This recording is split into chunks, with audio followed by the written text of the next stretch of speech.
Our next speaker today is Libertarian Candidate for Governor, Barry Hess. Thanks so much for joining us today.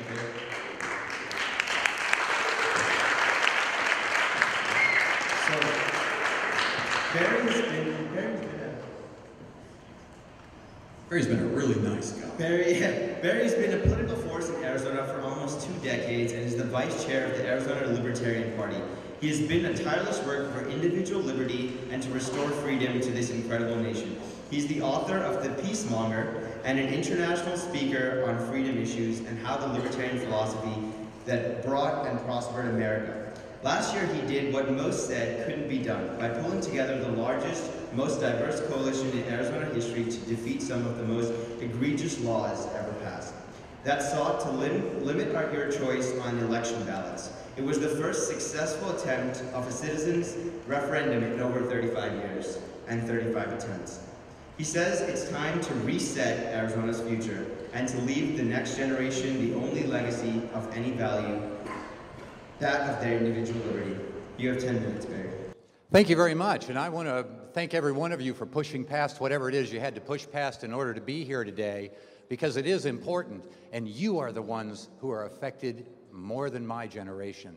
You're the ones who get to tote the note for all the stuff we're spending now, all the stuff Doug wants to spend on. You're the ones who are going to tote the note. You're the ones I came for. My name is Barry Hess. I'm the Libertarian Candidate for Governor, and my website is hessforgovernor.com. You can also find us on Facebook. I think it'd be a good idea to go up and see all the ideas, because in 10 minutes, you're not going to get it all. But I'll give you a thumbnail of what I see and where I see the problems are. We have all kinds of difficulties, and the most important that all of them hinge on is our economy and in jobs. Now, Doug, he wants to go out and bring companies here, much like Scott Smith did over in Mesa, the one that just went bankrupt, to bring more jobs. I want to set the stage and make Arizona a magnet for jobs so that when you get out of college, you'll have a place to work. And I want it to happen so that you don't have the untiring debt of student loans hanging over your head. I can tell you I graduated in 1978, and I've got friends who are still suffering with them. And you will too. I promise you, that whole government assistance thing is a poison cake. Sure, it tastes good now. Just hang on a second. But let me tell you a little bit about my ideas and why I am the best choice for Arizona's next governor. First off, I'm not a Republican and I'm not a Democrat. And I will confess that I was a Republican. I'm now recovering from that. Back in 1980, I was in law school, and the candidate that I was working for, we had a discussion, rather heated. I was your age. And he said, Barry, you're not a Republican. And my jaw hit the ground. Of course I'm a Republican. I said, I'm from New Hampshire. You had dinner with my dad 2 weeks ago. I didn't know what it meant to be a Republican. And this gentleman, who I thought was calling me names when he said, you're a libertarian.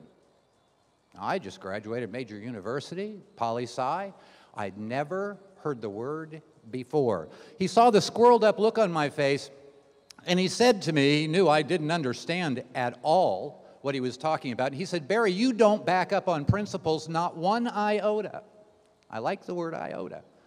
But the good part was when he said, because you hold government to the same standard of moral accountability that you would any individual. And to this day, I'd say, and the problem is what?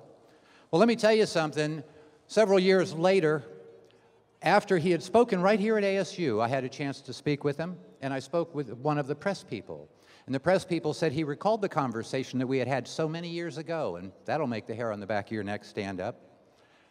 And he said, Barry, he said it was the highest political compliment he had ever paid. And maybe I should tell you, his name was Ronald Reagan.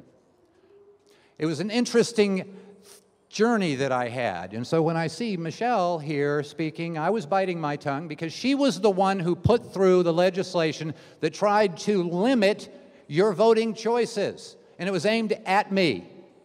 We put together the largest, most diverse coalition in Arizona history. Not like Doug's endorsements of speculation. I've done it. That's what's important. We've got to work with everybody. I have endorsed candidates from all parties. And there's a reason for that. Because there simply aren't enough libertarian candidates running for all the places. But I want you to understand how libertarians think. If you're not familiar already, you become our focus, you as an individual. We cater to the world's smallest minority, you. We're going to protect your rights. We're going to allow you to keep your stuff. We're going to allow you to keep your money, because when they're telling you, as it's going now, that you have to pay 60 or 70 or 80% of everything you earn before you can take the rest home to feed your own family, I want you to tell us to bug off. That's my generation. You've heard it. Generation of hopelessness. You've heard that the next generation is going to be burdened by our debt, and the generation after yours and the one after that. That's where the Republicans and Democrats have led us. It is time for a resurgence of that which made America prosper. And incidentally, the Libertarians wrote the Declaration of Independence and the Bill of Rights. So if you're familiar with those documents, you have a little idea of where we come from. We don't want to see government intruding in your life, because it always comes back to haunt you.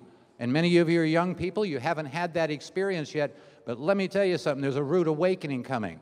So my focus is going to be on jobs. And how am I going to do that? I'm going to first get rid of the personal income tax and the private property tax. Why? Morality. A group of people getting together, calling themselves government, and saying, we are going to go tax you X amount. It's theft. Any 3-year-old will tell you that. And theft is still theft, even by government, even if they come with a gun, and even if they say it's for the children, because it seldom is. And I think it's important that we hold our rights dear. More important than any political party, believe me. I don't see a stitch of difference between a Republican and a Democrat. You know, one says, I'll kick you twice and steal a nickel. The other one says, I'm going to only kick you once, but I'm going to steal a dime. Then that wet blanket libertarian comes along and says, hey, here's an idea. How about no kicking, no stealing? How about that one? Well, they like to play in those percentages and degrees. I don't. I want to be your servant, not your savior. I don't pretend to have all of the answers, but I do have answers, and I know where to get the rest. And I can get them from all parties. I'm the only one in this race who can walk the political aisle without fear of political repercussion or reprisal. The only one. You want to see gridlock that keeps Arizona bound in a spiral of extraordinary expenses that are just going up, and you get to pay for them. You're the next generation, after all. I want to alleviate that debt. I want you to know what I knew when I got out of school: no debts and the world wide open to you. And I want there to be a job for you. So that's why we're going to eliminate the income tax and the private property tax and go to a flat transaction tax that will be imposed on everybody, on everything. Fair as can possibly be, but you maintain your privacy. We'll also have a corporate tax of 4% on the gross receipts without deduction. We're not going to play games with these loopholes that politicians always give these people. No, everybody gets to pay the same. Problem is, our estimates say it's going to put 2 to 5 times as much money into the legislature's hands. And that scares the living daylights out of me, because I want to see that go down. I think it's really important that we get away from this whole party politics nonsense. My team has to beat your team. I mean, but hey, if you're a Republican, let me tell you something. You ever hear about a rhino? If you're a Democrat, have you ever heard about a dino? Well, that's what they are, in name only. I guess there are some linos out there too. But the reality is that we've got to look forward to a future. And so I've got plans to really expand and to bring businesses here as a magnet, not try to go out and solicit them to come here. It's very important. It's like herding cats, as one gentleman said. I know how to herd cats. Well, heck, it's easy. Put out a bowl of milk. That's how you herd cats. And that's exactly what I plan to do as governor. I want my legacy not so much about me. I'm carrying a message. And it's not going to be about what I've done. What I want my legacy to be is about what I have undone. I want to take the rocks out of your generation's citizens' backpack that the other clowns have put on you. I'm sick of the lies, and you've heard a bunch of lies. I can tell you. You have 1 minute left. Thank you. I can tell you, you've heard some lies here tonight. And we have to be politically polite and just sit there and suck it up. Fred's probably doing the same thing right now. But the interesting thing is that we're all in this together. The bread and butter of politicians is very simple. They divide us up into groups, pit us against each other, and then offer to referee. I don't play that game. That's all that keeps them relevant. They fix blame, I fix problems. Vote Barry Hess, Libertarian candidate for governor, and you're going to have some fun and enjoy being in Arizona. Thank you very much. Thank you, Barry.